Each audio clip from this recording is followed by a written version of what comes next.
Western Christians rejecting one of their own over fears of offending Islam. I'm Brian Lilly with the Rebel.media.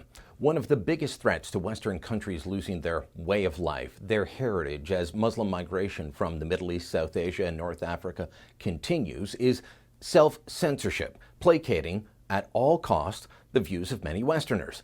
Call it the bend over backwards to accommodate way of doing things. Well, the story I'm about to tell you might be the craziest one that I've heard yet, and I've heard lots of crazy ones. This story is one of a Christian priest being forced out of their job for objecting to a Muslim reading from the Quran in a Christian church. The verse in question says, Jesus is not the Son of God, a key pillar of the Christian faith. Now think about that.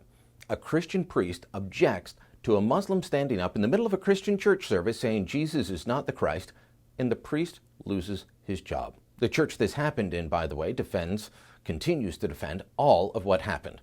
But let me back up and give you a bit of perspective. Let's set the table for how all of this happened. On January 6th, the Feast of the Epiphany, a church service was held at St. Mary's Episcopal Cathedral in Glasgow, Scotland. Now, for many Christians, Catholics, Anglicans, Episcopalians, the Orthodox, and others, the Feast of the Epiphany is a holy day. It marks the visit of the three wise men and thus the revelation to the Gentiles of God's Son coming into the world. It marks the divinity of the Christ child. It's a very special day in the liturgical calendar. Now, the Cathedral of St. Mary's, they decided to do some interfaith work around this feast day, and they decided to do it in the middle of their church service. Specifically, they wanted to build bridges with Glasgow's growing Muslim population. They invited a student named Medina Javed to read a verse from the Quran from the lectern in Arabic.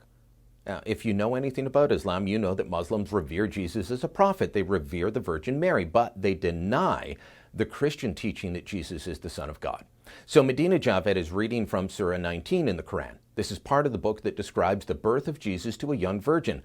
But Medina kept reading right up and through the passage that says, Jesus is not the Son of God. Verse 19:35, it is not befitting for Allah to take a son, exalted is he. Now, based on conflicting reports, it's not clear if Medina was supposed to read about the birth of Jesus, but not read that particular verse, or if it was always part of the plan. Either way, the cathedral is standing by what happened. They're defending it.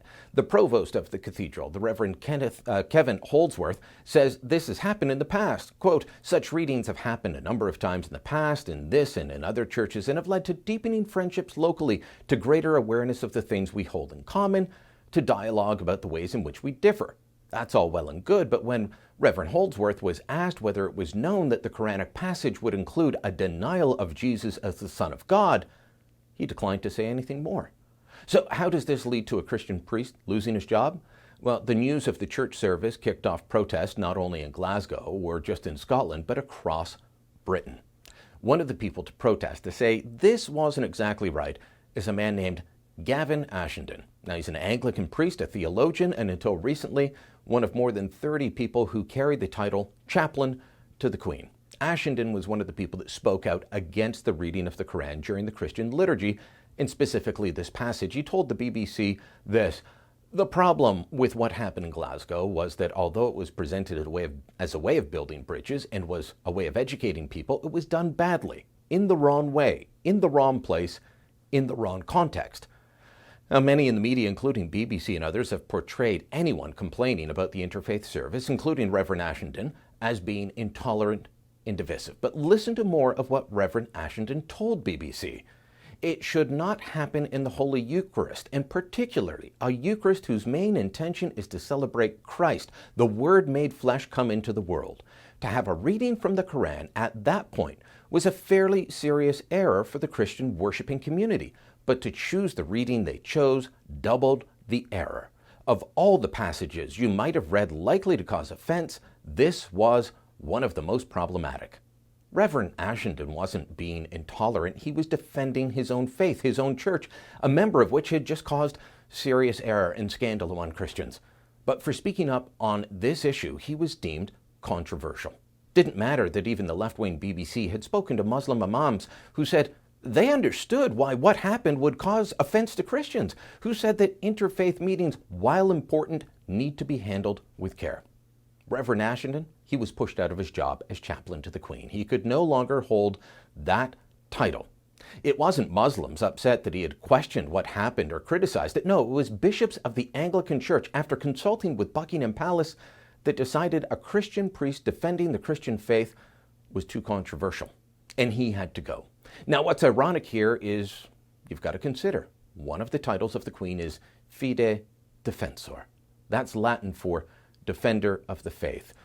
But which faith? Obviously, it's not a defense of the Christian faith. She's not defending that. Neither are her officials at Buckingham Palace. Now, this may seem like a small story on the other side of the ocean, but it matters.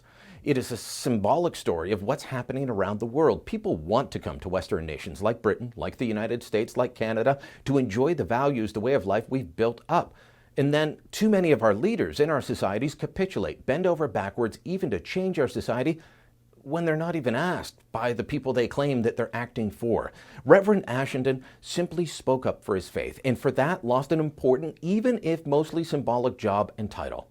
It's a warning of what we can expect when we have leaders that refuse to stand firm.